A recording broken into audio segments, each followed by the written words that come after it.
வணக்கம். செய்திகள் வாசிப்பது நித்தியா. இன்றைய முக்கிய செய்திகள். மீண்டும் புதிய உச்சத்தில் தங்கம்.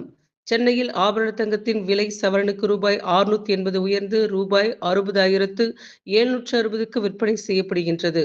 ஆபரண தங்கத்தின் விலை கிராமுக்கு ரூபாய் 85 உயர்ந்து ரூபாய் 7,595க்கு விற்பனை செய்யப்படுகிறது. சில்லறை வர்த்தகத்தில் 1 கிராம் வெள்ளி விலை மாற்றமின்றி ரூபாய் 104க்கு விற்பனை செய்யப்படுகின்றது. கும்பமேளாவில் 31 பேர் உயிரிழப்பு.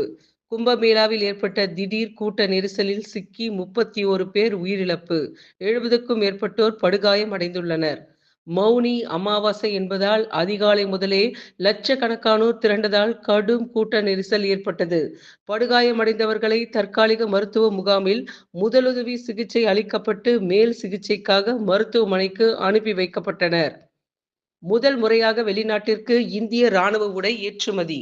மத்திய அரசின் படைதளம் தயாரித்த ராணுவ உடையை வெளிநாட்டிற்கு ஏற்றுமதி செய்யும் நிகழ்வு சென்னை ஆவடியில் இருந்து தொடங்கியது.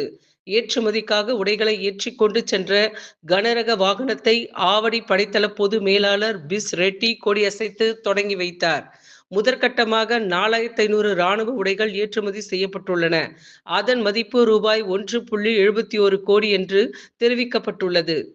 பாங்காக்கில் இருந்து சென்னைக்கு விமானம் மூலம் கடத்தி வரப்பட்ட ரூபாய் 23.5 கோடி மதிப்புள்ள 23.48 கிலோ கஞ்சா போதைப் பொருள் பொட்டலங்கள் சென்னை சர்வதேச விமான நிலையத்தில் பறிமுதல் செய்யப்பட்டன. கடத்தலில் ஈடுபட்ட ஒரே குடும்பத்தைச் சேர்ந்த பெண் உட்பட 3 பேர் கைது செய்யப்பட்டு சிறையில் அடைக்கப்பட்டுள்ளனர்.